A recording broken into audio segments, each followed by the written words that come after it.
Hi hello नमस्ते, मी पूजा. मी आणि बरंच काही या यूट्यूब चॅनलवर तुम्हा सगळ्यांचंच अगदी मनापासून स्वागत करते. आज आपण 2 कांद्यांपासून खूप झटपट तितकीच पौष्टिक होणारी अशी एक रेसिपी पाहणार आहोत. बऱ्याचदा काय होतं, चपाती करायचा कंटाळा येतो आणि भाजीलासुद्धा घरात काही नसतं किंवा मग भाजी करायचाच कंटाळा येतो. तर त्यावेळी काहीतरी झटपट हवं असतं प्रत्येकालाच. तर नक्कीच ही डिश तुम्ही ट्राय करू शकता आणि केल्यानंतर मला कमेंट करून नक्कीच कळवा तुम्हाला रेसिपी आवडली आहे की नाही.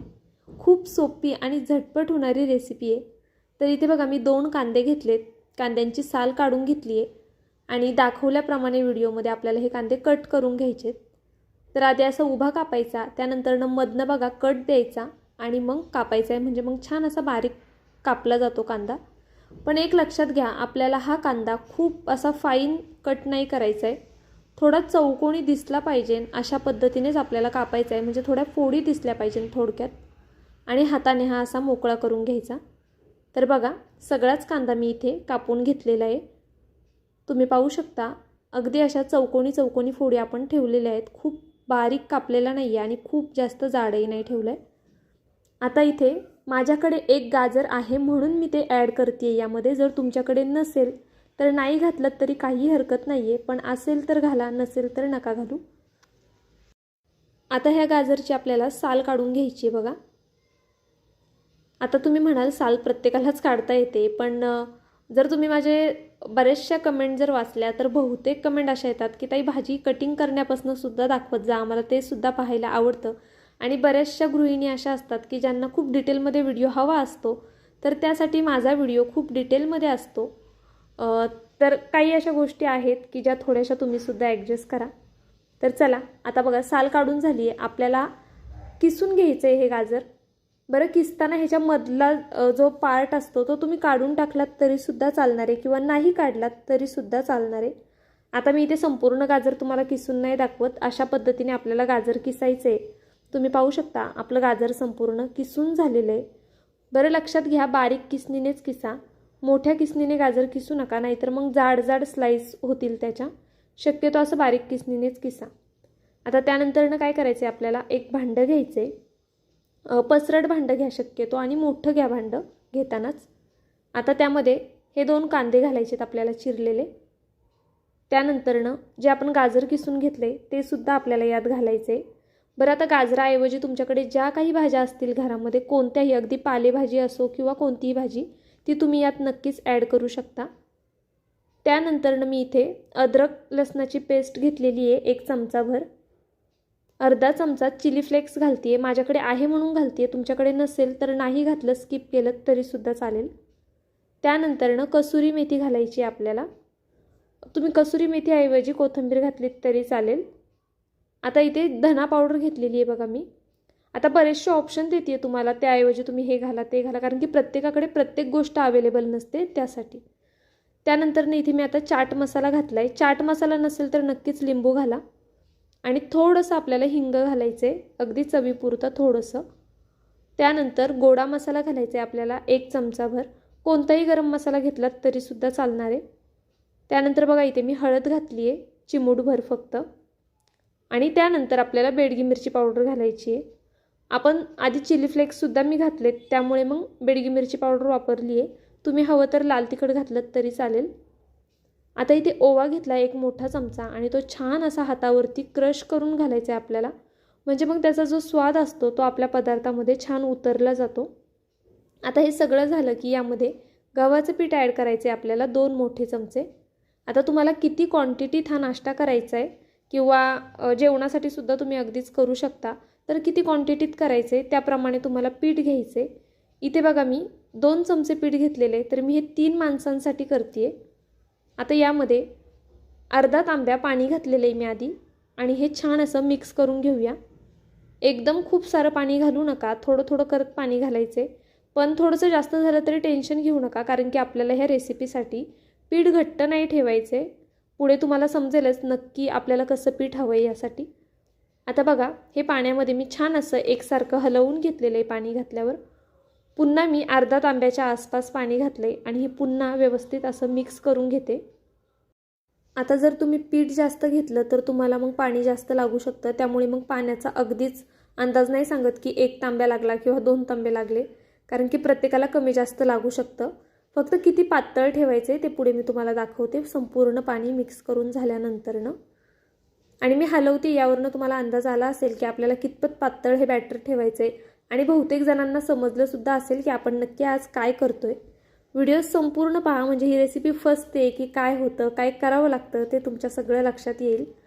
बरं, आता पाणी ॲड केल्यानंतरच आपल्याला मीठ घालायचे, कारण की आधीच जर मीठ घातलं तर ते कमी पडू शकतं किंवा जास्तसुद्धा होऊ शकतं. त्यामुळे आधी पाणी ॲड करा, त्यानंतरच मीठ घाला. इथे मी चवीनुसार मीठ घालून घेतले आणि चमच्याच्या साहाय्याने व्यवस्थित ते मिक्स करून घेतलेले. तुम्ही पाहू शकता हे बॅटर आपलं कितपत पातळ आहे ते. आणि मी पुन्हा एकदा सांगते, तुम्ही यामध्ये भरपूर प्रकारच्या भाज्या घालू शकता ज्या तुम्हाला आवडत असतील त्या. आता हे बॅटर आपलं रेडी झालं आहे एकदम.